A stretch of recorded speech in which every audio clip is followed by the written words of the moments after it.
I'm with Jim here to start the show right off from the top. Jim says, I need to get the draft here. I'm jonesing. I need the draft to get here too. I'm excited. I'm ready to go. There's a lot of talk. There's almost too much talk, I must say. But I'm enjoying it right now. I hope you all are enjoying it as well. And a good Tuesday afternoon to you all. March 26th, 2024. This is the Southside Beat. My name is Corey Christen. Chris Halleck will be joining us relatively soon as Chris wraps up some events down in Orlando, Florida at the annual NFL owners meetings. And today was maybe the main event, depends on how you look at it, I guess. Mike Tomlin and Omar Khan got to speak over the last couple of days. Today was Art Rooney's turn. And of course, Chris has plenty of content in our feed on DKPittsburghSports.com as we speak. But Chris is going to join us momentarily to talk about what Art Rooney talked about today. Among the things that were discussed, and I'll kind of go into this a little bit, and then Chris can obviously pick up more since he was in the session with Art Rooney II today down in Orlando, and that is the NFL Players Association grades. So these were unveiled during Combine Week, during the NFL Combine, while I was in Indianapolis. And TLDR, ownership received one of the worst grades in the NFL, an F minus. They received an F actually, for ownership. And of course, that points the finger right at Art Rooney II. And a lot of that discussion came with respect to the willingness to upgrade the practice facility, the willingness to look at the South Side and to analyze what might need to be upgraded, whether that's the locker room, whether that's other facilities that might be used, whether that's the weight room or the cafeteria, whatever it might be. And Art Rooney did not receive good feedback on that from the players. Now, this is an anonymous survey, so there's no telling who said what, and there's really no indication of who spilled beans, so to speak, and gave Art Rooney these bad marks. But it's pretty striking when the overall turnout gives a grade of an F to an owner where it's a family business, this Steelers organization is, where this family has held control over this team for a very, very, very long time, and where there's a certain way of doing things.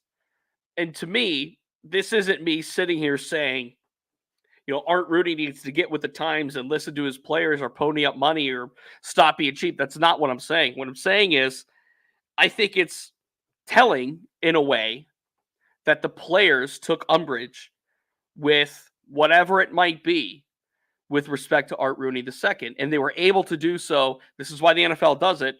This is why the NFLPA does it, rather, in an anonymous way.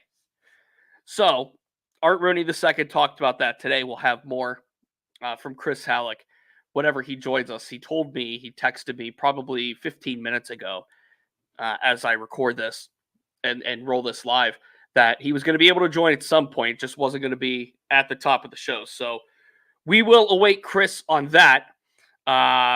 Chris H., and I don't think that's Chris Halleck, says prayers for Baltimore. Yeah, that's terrifying what happened in Baltimore early this morning with the bridge. And, we can only send our condolences and our prayers to those that are affected and to the Baltimore community.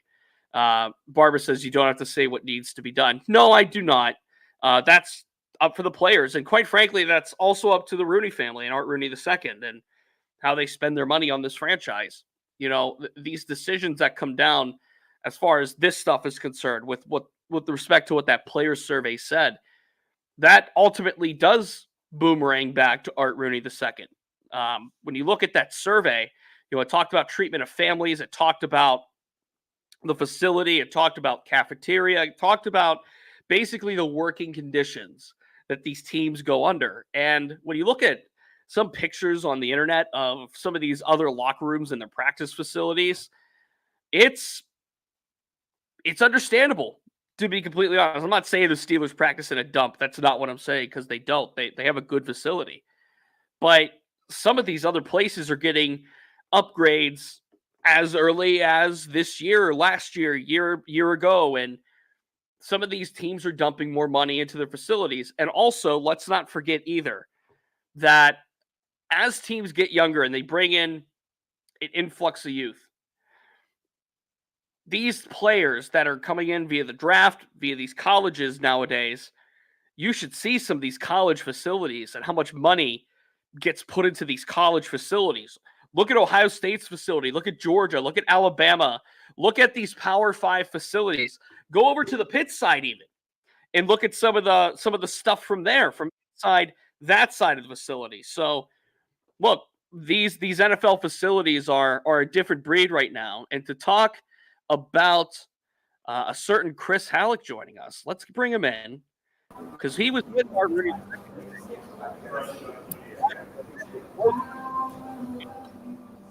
Okay. I'm having this. Yeah, I can hear you. I know the volume's up. You started to cut out for a second. Turn the volume up. There you go. All right, Chris. Yeah. Let's hope the Wi-Fi works. Welcome to the show. We were just talking about the Art Rooney II in brief press conference today, which you are obviously a part of. The thing I started off with were the poor grades from the NFLPA survey regarding him, regarding the treatment in the facilities, the treatment of families as well.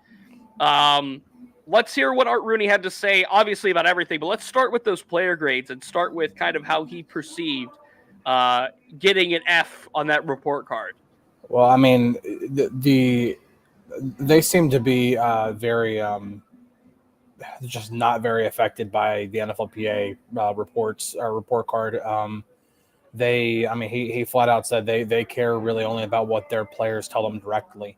And, to that point, if that sounds like a cop-out, no, to that point, the players all have exit interviews at the end of each season. And so I would assume that it's not just on-field stuff that's talked about in those exit interviews. And so if there's any kind of feedback that players – that's an opportunity for players to give any kind of feedback. And so if I think what Art Rooney and Mike Tomlin and anybody else who's in leadership there would prefer is that in those instances, in those interviews, that the players be able to share their stuff there face to face, not do something anonymously through the NFLPA. So I kind of understand both sides of it, because some being anonymous helps sometimes people with being more truthful. But at the same time, I kind of understand that, the Steelers, would prefer that their players just give them direct feedback. That kind of maintains the tradition of being like the Steelers being a tight knit family group and everything. So, his response didn't surprise me one bit. Right. And it's in our Steelers feed right now. And Stephen A. says here, exit interviews are reactive at best. Good organization takes proactive approach. I believe Mr. Rudy will take appropriate actions. I think, and I mentioned this in brief before you got on here, having the anonymous and the anonymity to bring this stuff up in that forum, to use that forum to the players' advantage. And I mentioned this in some brief before you got on too. A lot of these younger players, think about, and I'm not saying that this is how they reacted to this, but think in terms of guys like George Pickens and guys like Broderick Jones and guys like Najee Harris and guys like, guys that have been drafted recently, okay? Even Kenny Pickett when he was here, right? To an extent. These guys come from college programs that are dumping tons of money, Brinks trucks. Millions and millions and millions of dollars, into these facility upgrades. And they're doing them pretty regularly.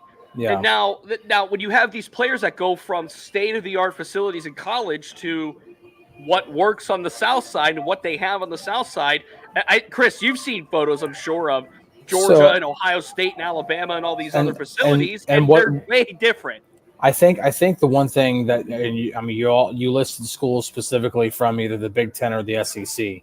If you were to go next door, you've been next door. You go to the Pitt side of the facility on the South Side. it's probably not too different than what the Steelers have. I've never been over there, but if I had to guess, it's probably not too different than what the Steelers side looks like. And I've been in the pit locker room. It's not like it's, it's not like it's this like, holy crap, like that is way better than what the Steelers have across the hall. Right, but I will say that I think it does look better. I'm not. Yeah, and I'm just saying, like, you compare that to, yes, like when you look at like some of the facilities at like Michigan and Alabama, and again, I just specifically mentioned Big Ten and SEC schools, and then lo and behold, the Steelers are now acquiring a lot of players that played either in the Big Ten or the SEC, and so these guys are going from insane facilities to being like, holy crap, this is what pro looks like. Like, so I don't know. There's a lot of different ways that you could try to theorize why players might feel a certain way. I do think though that like when it comes to like locker rooms and locker room space and everything like that, I think that that's kind of, I mean, even when you look at the grades that were on the report card, like I think those were like average or something like that, like they weren't horribly hated on. The thing that was really the most concerning thing was, families having room and, like daycares and stuff like that, like at the stadium on like game days and stuff like that. Yeah. So I think that's more what it's about than anything. But, we had Art's answer today on that. And again, it wasn't an answer that surprised me. I was curious to hear what else he had to say other than just on that. But, we knew the question was going to come up and it did. And he gave what I thought was a pretty expected answer. Yeah. Before we get to what else Art really had to talk about, Bob says, who cares? Griping millionaires don't like their work, Jim. Bob, here's where I have to disagree with you. And this is speaking from some experience. Okay. I worked at a place before where there were complaints about working conditions. If you're going to spend 8 hours, 9 hours, 10 hours, however many hours a day in a certain spot, in a certain area, you're going to want that to be functional to a certain extent. And when you go around the league and you see teams, I think of the Rams, okay, as a kind of layup example here, where they just built this brand new $1 billion stadium, and these locker rooms look like something out of the future. I mean, they look insane when you see the stuff that's online about these facilities. Now, again, when you have players that like Chris and I are talking about that come from Ohio State, Michigan, Penn State, Georgia, Alabama, SEC, Big 10, Big 12 schools, these big schools that are dumping so much money into these state-of-the-art upgrades for their facilities. And then they go to, I mean, it's just true. What's on the South Side right now is not compared. It's not comparable to what these programs are doing, and maybe it will never be. But I can't really sit here and say, well, it's millionaires complaining about their work environment, because if you look at your work environment, Bob, I don't know what you do for a living, but if you look at your work environment and you look around and see, well, maybe that could use a new paint job, or maybe that area could use some new carpeting, or maybe this lighting fixture doesn't work, or we need to upgrade our computers, IT needs to get on it. Like, that's translatable. I could see where they would come from on that kind of thing. So I just wanted to make that point. All right, let's get into more Art Rooney II. Obviously, again, Chris, you were there for the press conference. It was much more than just about grades and report cards and anonymous surveys. That was about 30 seconds worth of the 5 minutes that he spoke. So, wow, 5 minutes. I thought it would be a little bit longer, but all right. Yeah, it's always very brief. Always very brief at the conclusion of the meetings. Right. So I'm sure you have a lot more context to provide than what I would be able to give, so I'll let you have the floor. No, actually, see Sebastian Sanchez, bring this up, and he said, I had a question regarding the new hip drop tackle ban. How is the defender supposed to tackle a runner that's gone past him, considering you can't go to the legs no more?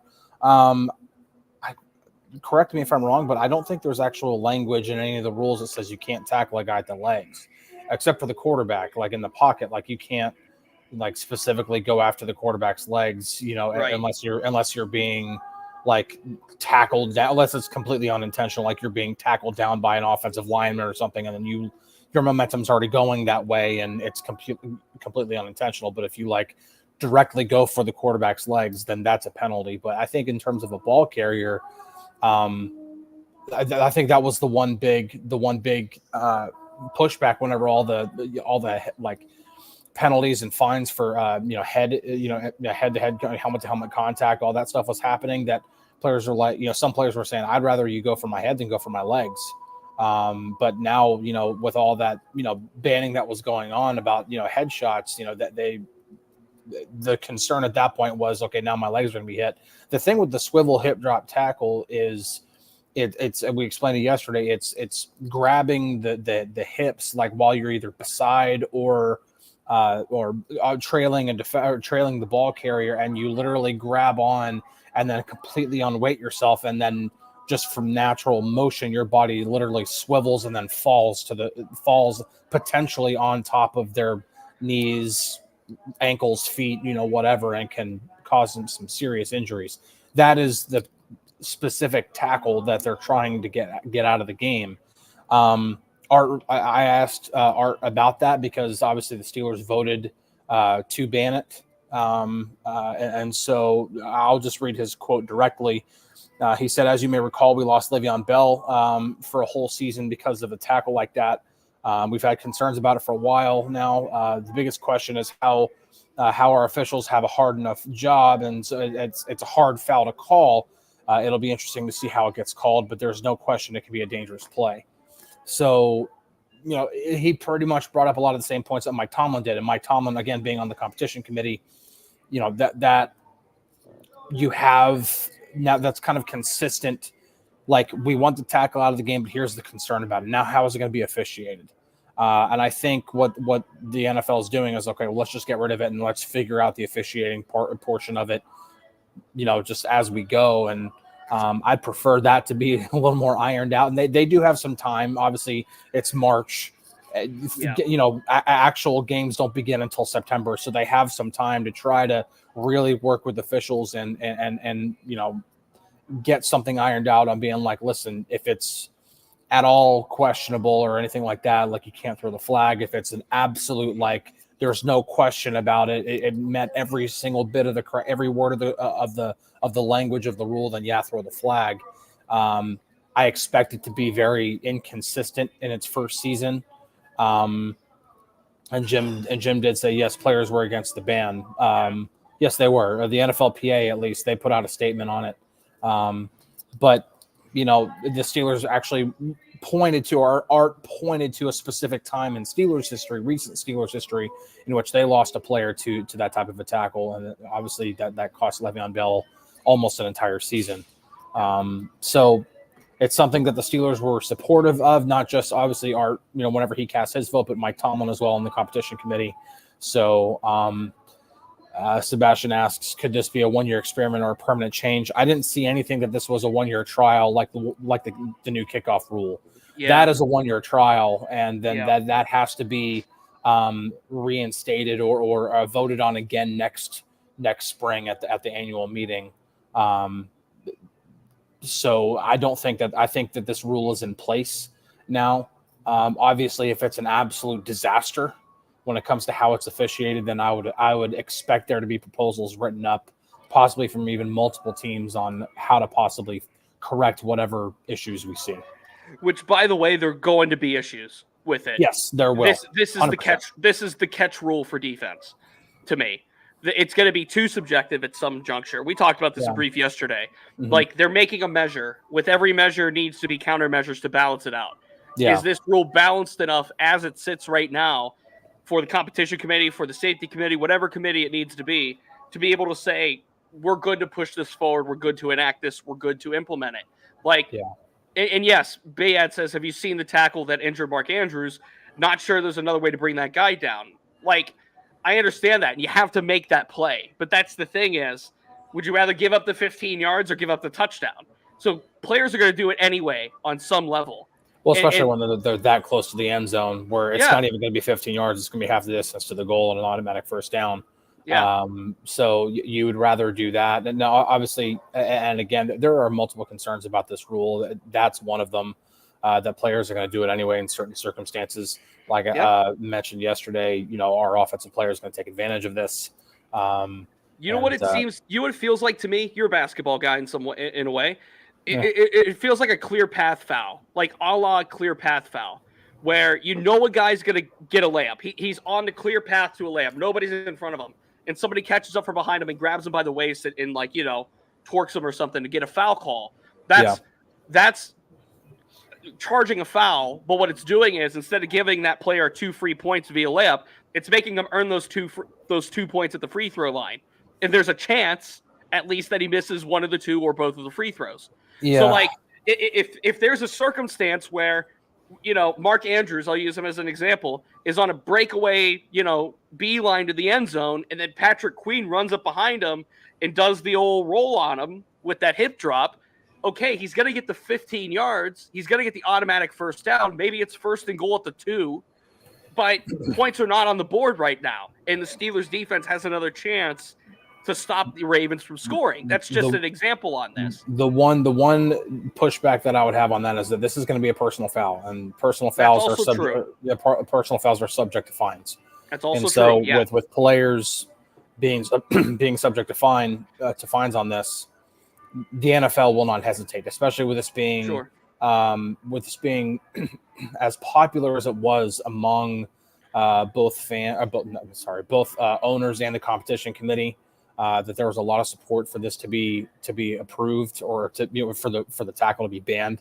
I would expect that any single time a player is flagged for this, that, or sometimes even if they did one and it wasn't called as a penalty, but then New York reviews it later and then they end up getting a fine, a lot like we saw with Jaylen Warren getting fine after fine after fine for using his helmet, you know, in an incorrect way when blocking.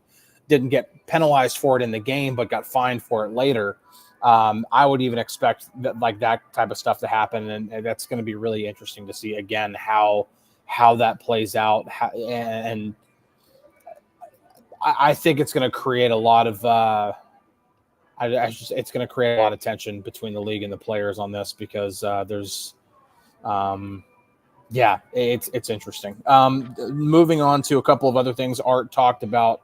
The Steelers were awarded Germany as another global marketing program that they now have one in 3 countries.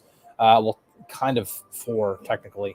So they have Mexico, Ireland, and also Northern Ireland. Like it's like technically United Kingdom, but it's only the Northern Ireland part of it. So the entire island that is Ireland and Northern Ireland, the Steelers have one there, and then also now Germany. It's just really cool. It just goes to show that the Steelers care very much about expanding their fan base beyond obviously just the United States. There's a huge Steelers fan base in Mexico, Ireland, obviously with ties to the Rooney family, the heritage of the Rooney family. Dan Rooney being former ambassador. And so forth. Adding Germany to that list makes a lot of sense. I would expect at some point, and even Art Rooney talked about it, that when the Steelers do play an international game, that it be in one of those countries. Right. It would make logical sense. Yeah. Yeah, it would make a lot of sense because, obviously of the global marketing programs that they have there. And he said they don't expect to play in Brazil. I think there was a Browns player that kind of put that out there, that the Browns are going to be playing the Eagles in week 1. Mm-hmm. So we kind of already knew that, but he kind of confirmed that, saying that they don't expect to be playing in Brazil this year, or to be playing any international game this year. But maybe as early as 2025, maybe we see the Steelers play in Mexico or Ireland or something like that. I'm purposely like, I would love to go to Ireland. I just want to go to the UK/Ireland. That I've wanted to go across pond for a long time, but you would go sample a little Guinness from the motherland. Oh, checking out the brewery. Let's see. The new kickoff rule. Art Rooney was against it. The new kickoff rule, and only voted for it because it was going to pass. And I think that's where the kind of the politics of this kind of comes into play a little bit.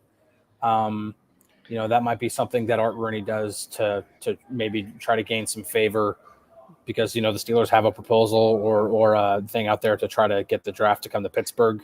Right. So maybe he kind of is like, I'm not really for this, but I'll cast a vote yes, and maybe I scratch your back, you scratch my back, kind of situation. So. I think that's and they say, and Art said that they're still very optimistic that happens. They should find that out in May when the owners reconvene again in May. They should find that out. So that'd be interesting, obviously, to see Pittsburgh host the NFL draft. There's a couple of other things, but we can take a. I'll pass it off for a second. yeah. Catch your breath. I think it's inevitable, and the steam is really gaining. It sounds like, and there's obviously support from the city officials to have the draft in Pittsburgh. Obviously, the logistics need to be ironed out. I see a certain friend back there. He's always got to get the shot. Lurking back there.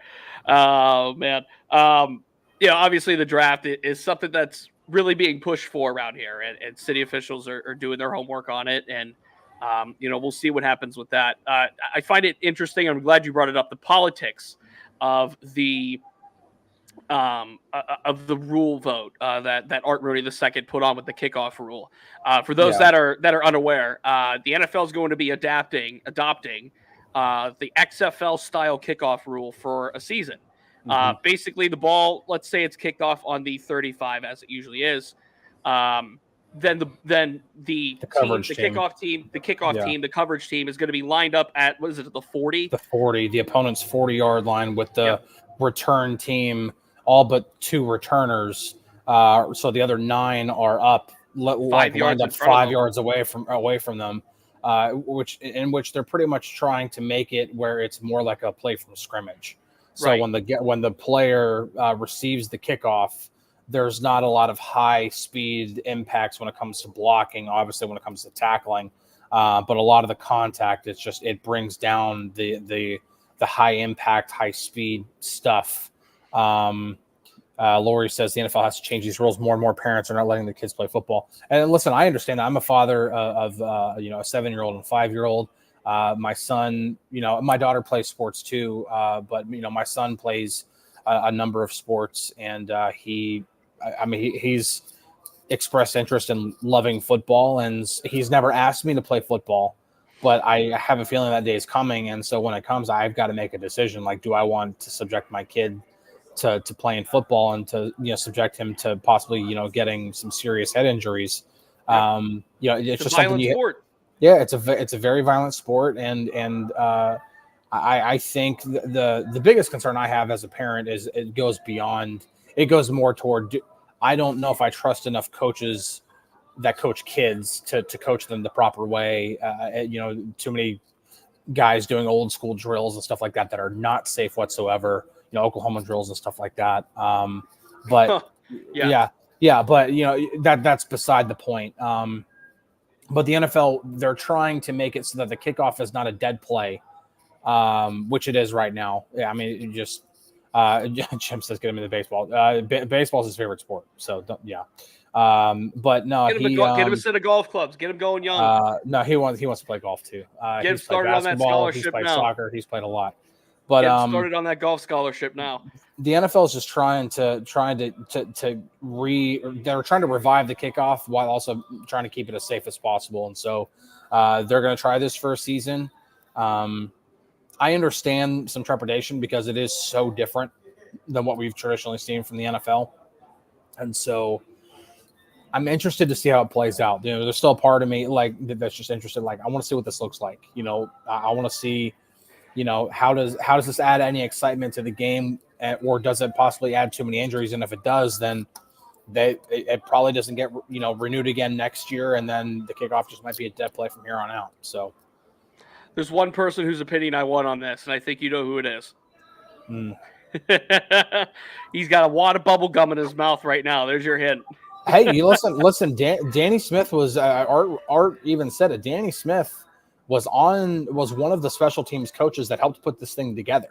I know, yeah. So I mean, Art even said like we can kind of blame Danny a little bit for this thing, getting passed because he was kind of part of it. So listen, if Danny Smith's part of the group that put this together, obviously he's confident that he can coach the guys up to execute this, whether it be on the coverage side or on the receiving side. It's interesting. Again, it's an interesting rule. To me, this isn't nearly as divisive as like the swivel hip drop tackle, because this is a 1-year thing as of right now. You know, if it fails, if it's absolutely terrible, then it's one and done. It's over. Probably won't ever see it again.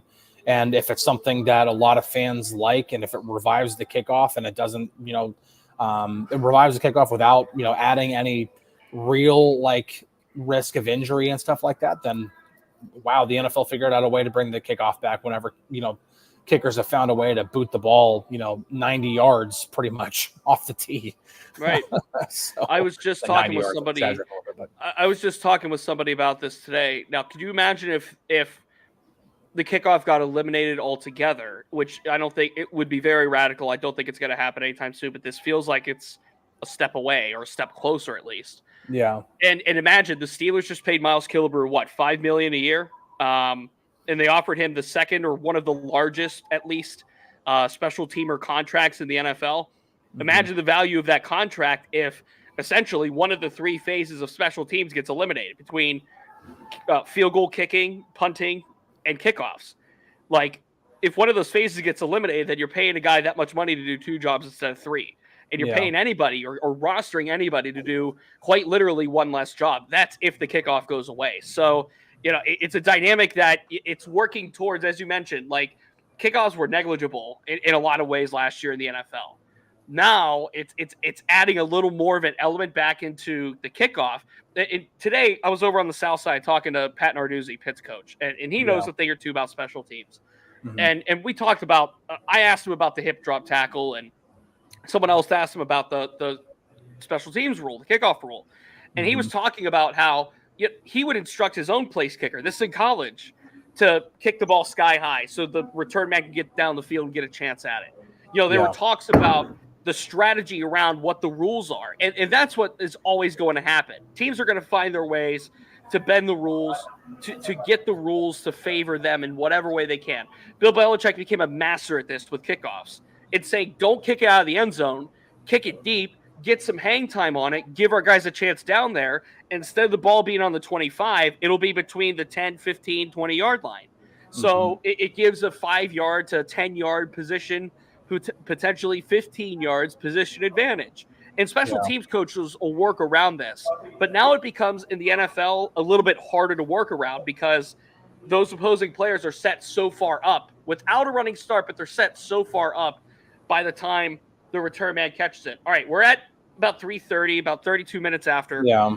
You are wrapping up your time soon in Orlando. What else is on tap, if anything? I think the meetings are actually concluded already. I mean, they've approved, or some proposals were withdrawn, but they've pretty much all done what they needed to do here.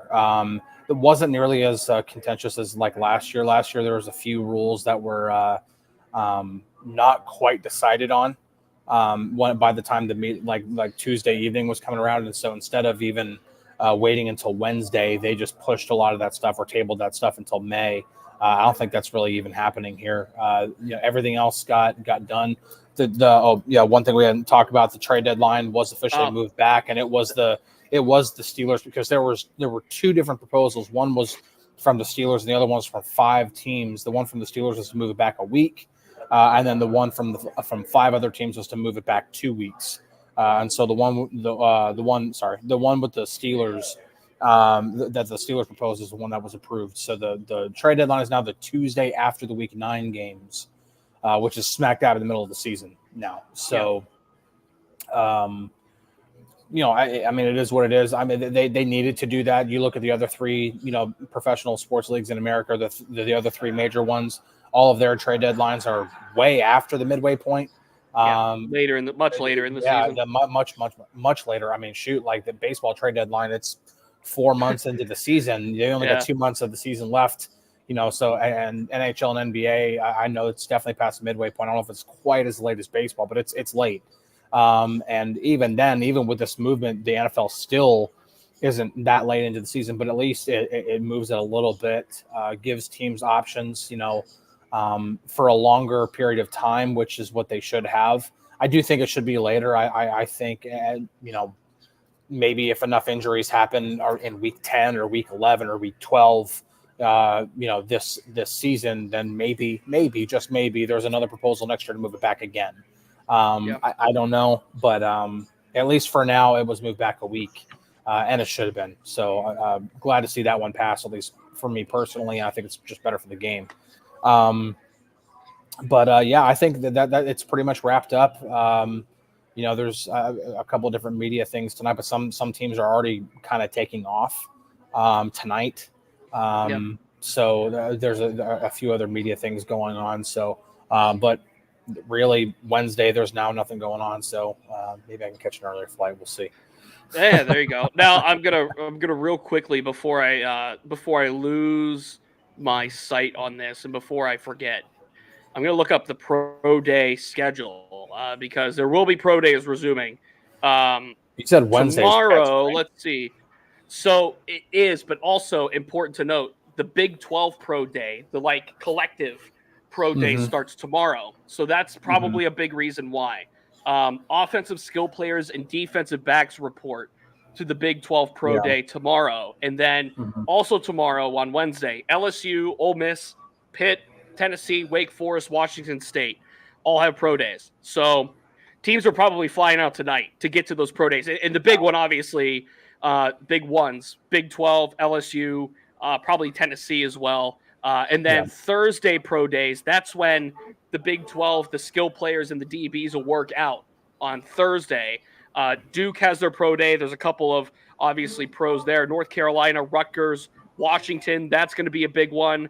And then Friday, the Big 12 pro day with the O-lineman, D-lineman report. And then Saturday, the O-lineman, D-lineman, linebackers, and specialists will work out on Saturday at the Big 12 pro day. So depending, using the Steelers as an example, right? We talked about Washington. We talked about Tennessee. We talked about the Big 12 and the whole conference and how many players of interest there will be there. Obviously, Pitt tomorrow. So, it makes logical sense that some teams would be leaving and some teams would be going to those pro days, and especially with the Big 12 being one big event now. And that's going to be really interesting because that is the first of its kind. I will be at the Pitt Pro Day tomorrow. You will be on a flight home. So potentially, depending on how long things last over on the South Side, maybe no show tomorrow. It depends on literally when I can leave because that Pro Day is going to be a long event. There are, quite a few Pitt players testing. Obviously, a few that are draft potential, but there's about a dozen that are testing out for the pro day. So Chris will be on a flight. I will be at Pitt Pro Day. We'll see if we have a show tomorrow. Do you have any final parting words, Chris, before we get out today? It was a really good few days here, or at least 3 days. Sunday, Monday, Tuesday. Definitely. It's always a fun event to cover. I covered my first one last year actually, and so second year, I covered it and I knew it was going to be fun again. It's a lot of work, especially the Monday. There's just a lot of you got the breakfast thing going on, and then you got you're just in. They do they announce a certain thing. They'll do a press conference. So you're just constantly running back and forth, while also trying to network, talk to people that you possibly can and learn what you can here. So it's just a lot, but it's a good event to come to because you learn a lot. Not just, obviously doing the reporting aspect of it, but, Mike Tomlin talks, Omar Khan talks, Art talks, like we all get, we get three different perspectives from the three guys who make the decisions for this organization. So it's a fun event. It's been productive 3 days. Hope you guys have really liked the coverage that's been coming out. I'm actually going to work on, after I get done, I'm going to go back to my hotel room. I'm going to work on Chalk Talk and try to have that done tonight so that that can be out when you wake up tomorrow morning. That's actually, I was going to do that on Dante Jackson, but after talking with some stuff, I think I'm just going to do an overall kind of focus on the defense. Just because I think there's some exciting I would say more interesting additions, and this is an opportunity to take a little bit of a closer look, especially now that we have some comments from Mike Tomlin and Omar Khan on these guys. It's pretty interesting to take a closer look at that. So be on the lookout for that. But just overall, I've really enjoyed these 3 days here. There you go. Well, safe travels on your way home. As Mike says here, maybe don't expect a show tomorrow, but if it happens, it happens. I Yeah, can't guarantee. Chris certainly won't be here. He'll probably be not unless I can somehow catch a much earlier flight and already be back in Texas by then. But I highly doubt that. And then I, Um, of course, have pro day tomorrow for Pitt. So that Yeah. starts at 10:30, but there's a ton of events that will go on. So I just don't know what time I'll be leaving. So if there is a show tomorrow, we'll see you there. If not, then we'll see you on Thursday. DK Ramon coming up in about 20 minutes or so. Chris, safe travels. Will do. Thank you all Appreciate for it. listening. Thank you all for watching. We'll talk to you soon. We'll leave it at that. Cheers, everybody. Have a good day.